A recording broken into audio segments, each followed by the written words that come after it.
ఒడిసింది అయిపోయింది కథం అంతా ఓకే అన్నట్టే అయింది బండి సంజయ్ ఈటెల రాజేందర్ లొల్లి అని బీజేపీ పార్టీ కార్యకర్తలు అభిమానులు సంబరపడదాం అనుకునే లోపట్నే మళ్ళా మొదలైంది బీజేపీ పార్టీల కుమ్ములాట.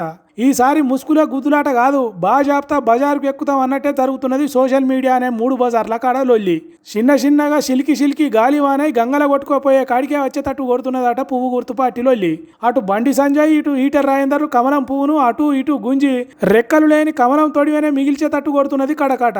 ఇన్ని రోజులు పార్టీ లోపట ఏం జరిగిందో మనకు తెలియదు అని ఈటెల రాజేందర్ అభిమానులు ఏకంగా ఓ పాటను సోషల్ మీడియాలో తిప్పుతున్నారు. దిక్కులాగా నిలిచినోన్ని దిగదార్చే మాటల దిక్కులన్నీ ఒక్కటైన బెదిరిపోడు ఈటెల అని పాడిచిండ్రు.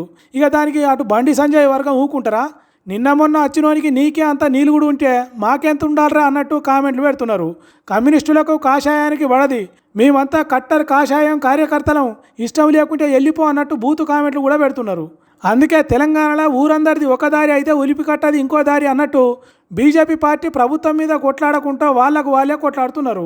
ఈటెల రాజేందర్ లేకుంటే బీజేపీ పార్టీకి ఇంత విలువ ఉండేది కాదు, తాను వచ్చినాకనే పార్టీ జోషి పెరిగింది, తెలంగాణ ఉద్యమకారుడు బీజేపీ పార్టీలో ఉన్నాడు అని చెప్పుకోగలుగుతున్నారని ఈటెల వర్గం కార్యకర్తలు మాట్లాడుతున్నారు. ఏ ఎన్నికలు వచ్చినా వర్గాల నడుమ పోరాటం జరుగుతూనే ఉన్నది. ఎప్పుడు అధ్యక్ష పదవికి ఎన్నికలు వచ్చినా అటు బండి ఇటు ఈటెల కొట్లాటలు మొదలవుతున్నాయి. ఎవరికి వాళ్ళే మీటింగులు పెట్టుకున్నాడు, తొక్కుదామాన్ని చూస్తున్నారని, ఎవడేం బీకలాడని మైకులలోనే మాట్లాడుకున్నారు.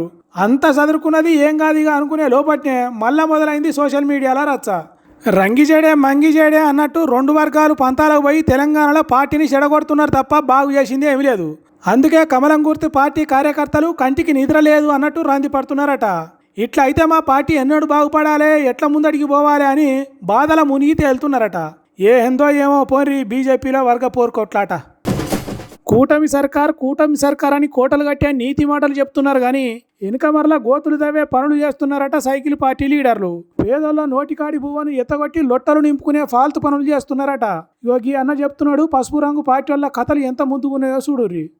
14 లక్షలు శాంక్షన్ వచ్చిందని మాకైతే చెప్పలేదు సార్, మాకు ఇన్ఛార్జ్ కానీ ఎవరు చెక్ కానీ మా చేతికి ఏమి ఇలా ఒక బ్యాంక్ వాళ్ళకి తొడుకోమైండ్రు, డబ్బులు వచ్చింది రమ్మని సంతకాలు చేసుకున్నారు. డబ్బులు అయితే అకౌంట్లో పడింది సార్.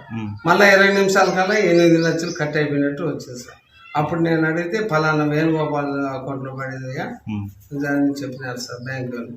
వాళ్ళు అడిగితే మీకు చెప్పింది ఆ రోజు 6 లక్షలు అని ఇచ్చామనింది, అందుకే మీకు 6 లక్షలు ఇచ్చినాము, 8 మేము తీసుకున్నాం, మా ఖర్చులు ఉన్నాయని చెప్పినారు. పాపం జరిగిన అన్యాయం ఏంటిదో కూడా ఈ వరంగా చెప్పొస్తలేదు. అసొంటి మనుషులను ఎట్లా మోసం చేయాలనిపిస్తున్నదిరా దొంగ బడివేగల్లారా. ఈ అన్న పేరు తుంటి ఎల్లయ్య, నెల్లూరు జిల్లా మనిషి. ఏదో యాక్సిడెంట్లో తలకాకు దెబ్బలు తాకి దవాఖానలో చేరికైందట. బ్రెయిన్ ఆపరేషన్ కోసం చెన్నై దాకా పోయి ట్రీట్మెంట్ చేయించుకున్నాడట. దానికి 35 లక్షల దాకా ఖర్చు కూడా అయిందట.